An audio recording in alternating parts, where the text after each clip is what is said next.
M0FXB, welcome to my channel. So here we are with the Yaesu Ft1D, which is a VHF UHF C4 FM radio. I thought I'd show you a couple of the things that you can attach to this radio. So the first obvious one is the SM17A speaker microphone. So there is your jack, and we're going to turn the radio around and pull down this flap here.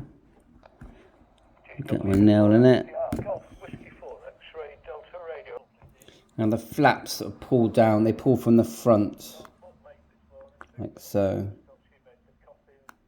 Okay, pull from the front like that. So we'll just get to our speaker microphone and firmly push it in there. Now let's get the volume up. I've got a tip with the volume. Normally you push down the volume button, hold it and turn, but if you change the settings in the RxTX menu, so hold down DISP, come out and mute first, go to number 2, which is TXRX, enter, then audio, enter, number 4 says volume mode, enter, select auto back by changing this knob here. When you do that, if you back out with the display button, you can just press twice the volume button and then you can turn up the volume. I think it's an impending doom of the white stuff and everyone else, and just goes, oh, marvellous. So the volume's now coming out of the speaker mic. Brilliant. I'm not fully awake yet either. We're on HubNet. A bit of a late start, sort of halfway through the morning coffee here. When you said... sounding good as usual. Now if I just come off band, let's go into VFO mode. I mean the band, look at all the different bands it does. Just excellent. Just a quick test, show that it keys. M0FXB, and the audio is good. And is it better than the actual microphone, speaker in the radio? Well, it's hard to tell, but let's just have a listen and we'll see. So I can go down and be a punter for a bit. Other than that, no plans. Back to you before I time out. GD5 MUP. So that's with the speaker microphone.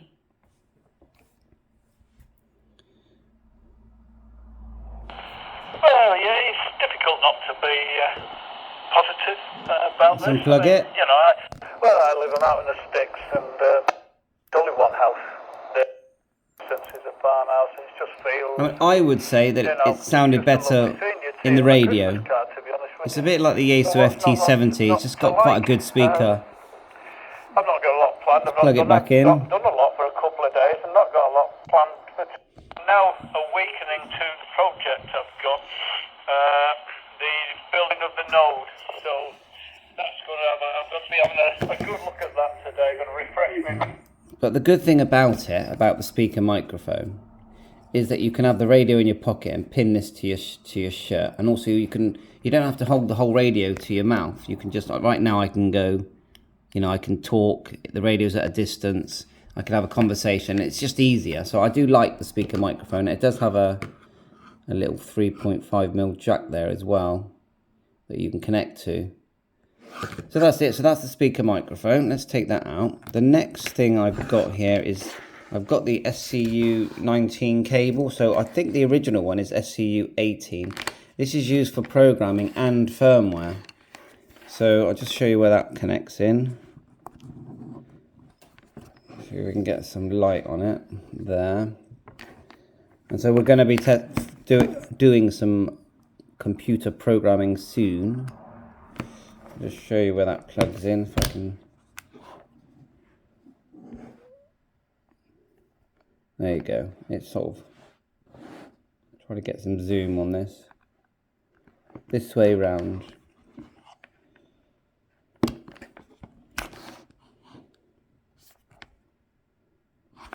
Okay.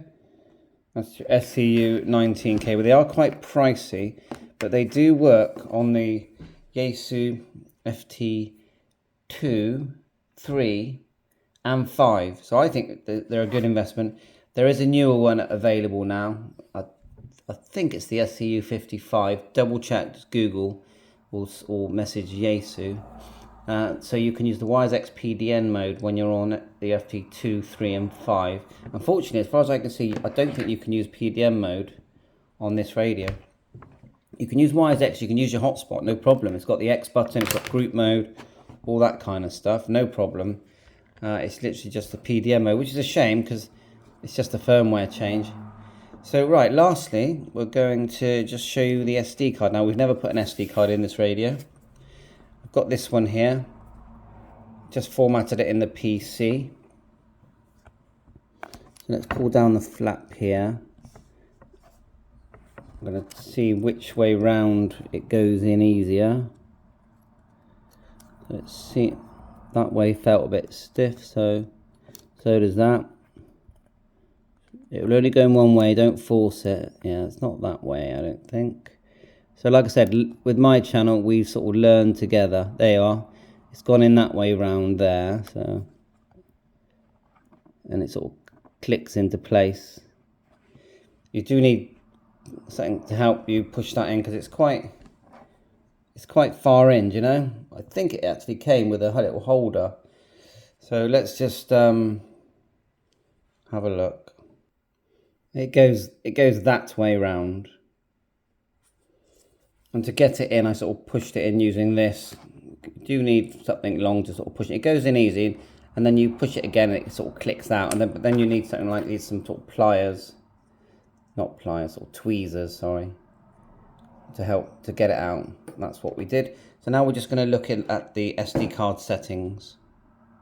As to start using the SD card in the radio, you do need to format it in the radio and then do a backup. So we'll just hold down the DISP. So we'll look for SD card, there it is, number 10. Then hit enter. And we're going to go straight down to format, which is number 3. Click OK.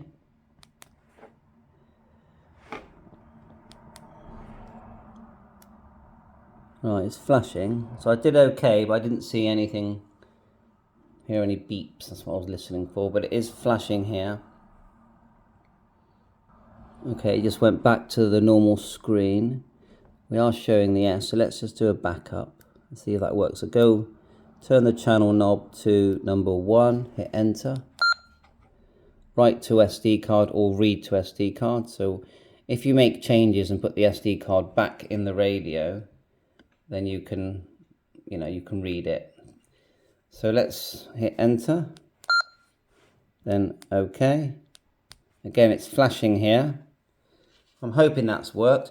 So if it is working, as long as there's no error with the SD card, when you put it back in your PC, all the files will be there that you need to transfer and use software. It says completed, so I'm guessing it's worked fine.